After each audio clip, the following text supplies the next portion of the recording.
Bonjour à tous, nous venons à la semaine 7. Le titre, c'est être parfait comme le Père Céleste est parfait, en étant perfectionné dans son amour. Dans ce message, nous allons voir 3 points principaux. Le premier, c'est être parfait comme le Père Céleste. Le deuxième, être perfectionné dans son amour. Et le troisième point, nous allons voir la perfection chrétienne. Regardons d'abord le premier point. Être parfait comme le Père Céleste, c'est issu du verset Matthieu 5, 48. Vous serez donc parfaits comme votre Père Céleste est parfait. Alors cette parole conclut le passage qui parle de la constitution du royaume des cieux. C'est du verset 17 jusqu'à 48. C'est un passage extrêmement élevé. Pourquoi? Lisons quelques versets. Matthieu 5, 22 dit « Quiconque se met en colère contre son frère mérite d'être puni par les juges. » 28. « Quiconque regarde une femme pour la convoiter a déjà commis un adultère avec elle dans son cœur. » 39. « Mais moi, je vous dis de ne pas résister aux méchants. Si quelqu'un te frappe sur la joue droite, présente lui aussi l'autre. » 44. « Aimez vos ennemis. Bénissez ceux qui vous maudissent, faites du bien à ceux qui vous haïssent et priez pour ceux qui vous maltraitent et qui vous persécutent. » Après avoir lu toutes ces exigences, tout ce que nous pouvons conclure, c'est qu'il nous est tout à fait impossible de les accomplir. Ce qu'exige la nouvelle loi du royaume est beaucoup plus extrême que ce qu'exige la loi de l'ancienne dispensation. Mais dans ce passage, nous avons aussi une provision. Dans le royaume des cieux est la demande la plus élevée. Et la vie divine du Père est la provision la plus élevée capable de répondre à cette demande. Cette demande élevée ne peut être satisfaite que par la vie divine du Père, pas par la vie naturelle. Nous avons une exigence la plus élevée, mais nous avons également une provision la plus élevée qui est la vie du Père, la vie divine. Nous allons voir un exemple dans l'Ancien Testament qui est Abraham. Abraham, dans Genèse 17.1, Dieu dit « Je suis le Dieu Tout-Puissant, marche devant ma face et sois parfait. » Là, il y a une exigence. Dieu exige à Abraham d'être parfait. Mais avant de demander à Abraham d'être parfait, Dieu s'est révélé comme le Dieu Tout-Puissant. Alors dans le texte original en hébreu, le Dieu Tout-Puissant est El Shaddai. Ce titre révèle que Dieu, comme la source de grâce, pourvoit ses appelés des richesses de son être divin pour l'accomplissement de son dessein. On va voir ce que signifie El Shaddai. El signifie puissant, tout-puissant, Dieu. Et Shaddai signifie mamelle. Alors mamelle, produit du lait, et le lait est une provision riche, tout inclusive pour les nourrissons. Ça veut dire que Dieu est le Dieu tout-puissant qui pourvoit à tous nos besoins. Pour que Abraham soit parfait, il a besoin d'avoir la provision tout inclusive, complète, riche de Dieu comme El Shaddai. Donc, passons à la conclusion. Aucun de nous ne peut être rendu parfait sans Dieu. Sans lui, il nous manque toujours quelque chose. Quel que soit le degré de notre perfection personnelle, il nous manquera toujours Dieu. Et nous aurons besoin d'être perfectionnés par Dieu et avec lui. Si votre vie de famille est sans Dieu, votre vie de famille sera imparfaite. Si Dieu n'est pas dans votre vie conjugale, celle-ci sera imparfaite. Il n'y a pas de perfection sans Dieu. Dieu nous donne beaucoup de commandements extérieurs, mais au-dedans de nous, il garde tous ces commandements pour nous. Être parfait signifie quoi? Signifie que Dieu doit nous être ajouté. Marcher devant Dieu veut dire nous délecter de lui et être parfait signifie que Dieu s'est ajouté en nous. Alléluia! Pour que nous soyons parfaits comme le Père Céleste qui est parfait, nous avons besoin de sa vie divine, nous avons besoin de sa provision tout inclusive.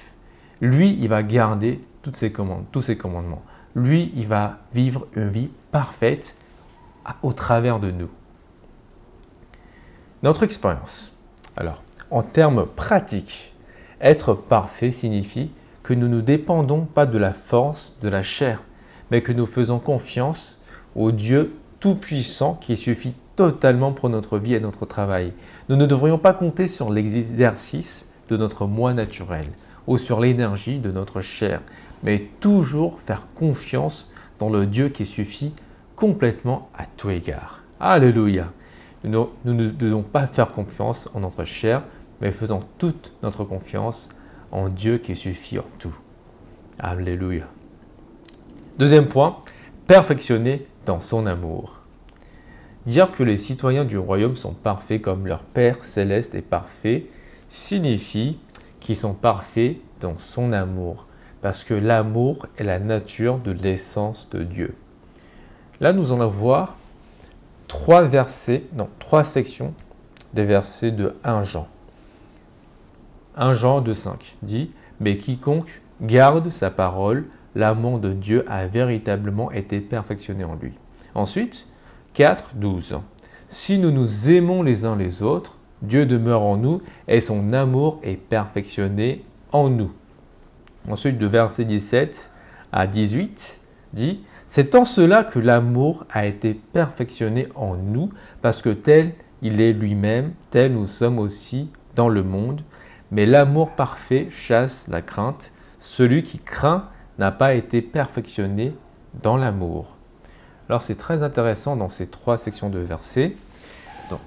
Dans la première section, on voit que pour que l'amour soit perfectionné en nous, nous avons besoin de garder la parole du Seigneur, la parole de Dieu.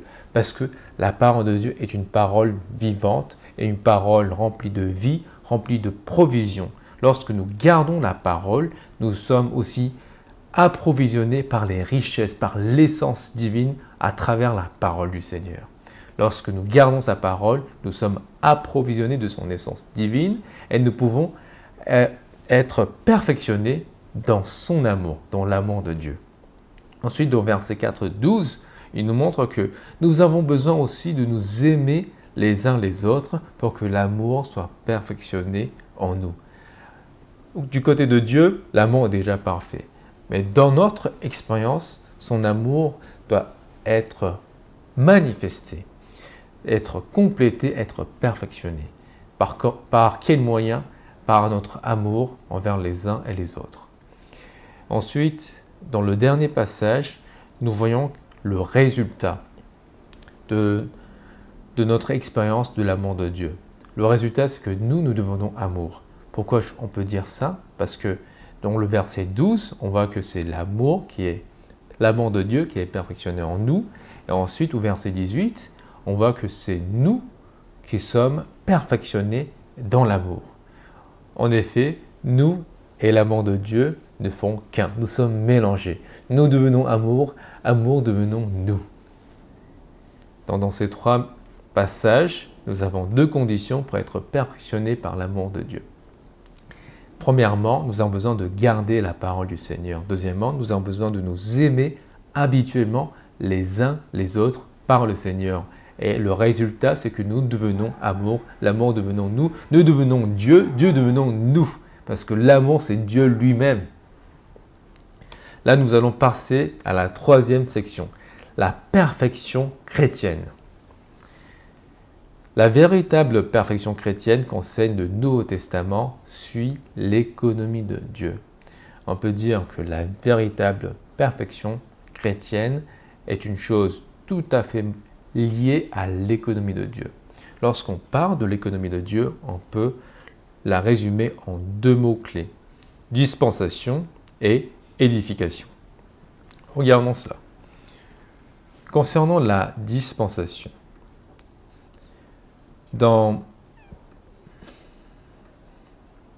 2 Corinthiens chapitre 13, l'apôtre Paul mettait l'accent sur le perfectionnement des saints.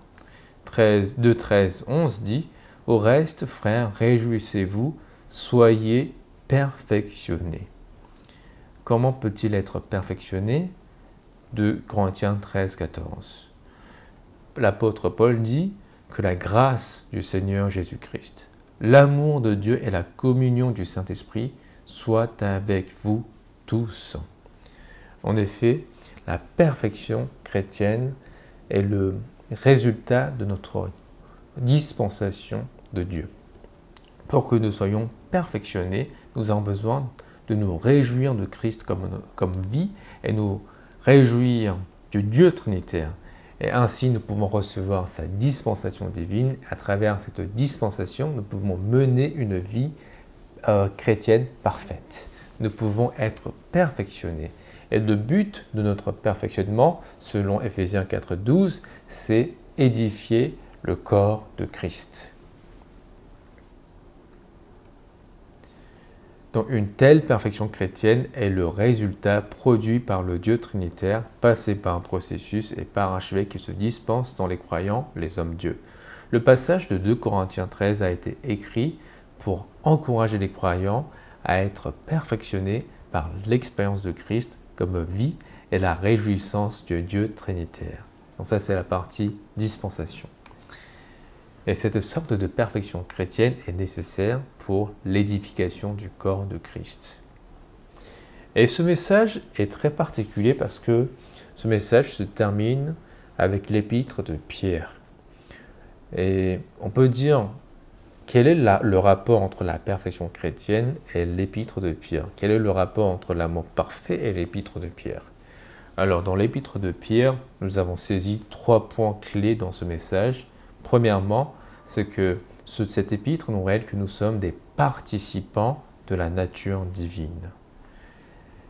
Et la nature divine inclut l'amour divin. Lorsque nous nous réjouissons de la nature divine au plus haut point, nous devenons amour. Nous nous réjouissons de l'amour divin. Nous devenons l'amour divin. Et cet amour divin produit la sainteté. Donc voilà les 3 mots clés de Pierre, de l'épître de Pierre, et qui nous amène aussi au sujet général de cette parole matinale. Donc, on résume, 3 points clés de l'épître de Pierre, participant de la nature divine, l'amour divin et la sainteté. Regardons ça de près. Donc, dire que les citoyens du royaume sont parfaits comme leur Père céleste est parfait, signifie qu'ils sont parfaits dans son amour. L'amour est la nature de l'essence de Dieu. Donc l'amour est la nature de Dieu. La nature de l'essence de Dieu.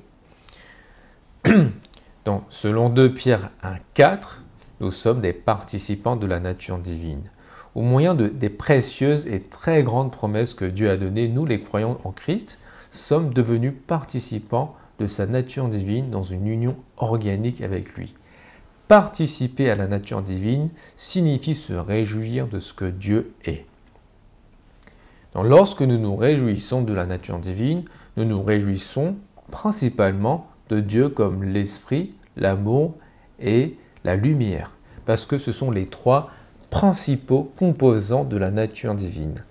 Participer à la nature divine, c'est prendre part à l'esprit divin, à l'amour divin et à la lumière divine.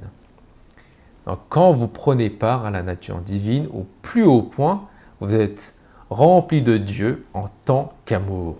Et cela a pour résultat une manière de vivre séparée et distincte. Ce qui fait de vous quelqu'un qui n'est plus commun, mais saint. La sainteté, c'est la vie qui se réjouit de la nature divine au plus haut point. Lorsque nous nous réjouissons de Dieu en tant qu'amour, nous devenons amour et cela résulte dans la sainteté. Donc, l'amour divin nous sanctifie, nous sépare et nous sature pour faire de nous un peuple qui soit totalement saint, absolument doré. Nous devenons des morceaux d'or, rassemblés pour être un chandelier en or qui porte le témoignage du Jésus en or et se parachève dans la Nouvelle Jérusalem, une ville en or pur, pour l'accomplissement de l'économie de Dieu. On peut conclure par cette phrase.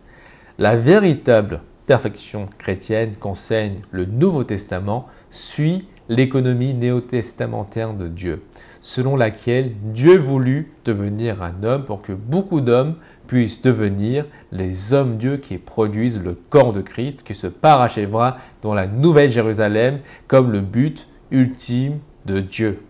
Être parfait comme le Père céleste est parfait, c'est devenir Dieu, parce que Dieu est parfait. Et seul le Dieu parfait peut faire de nous des personnes parfaites. Parce que seul lui est parfait. Lorsque nous avons Dieu, nous devenons parfaits. Alléluia.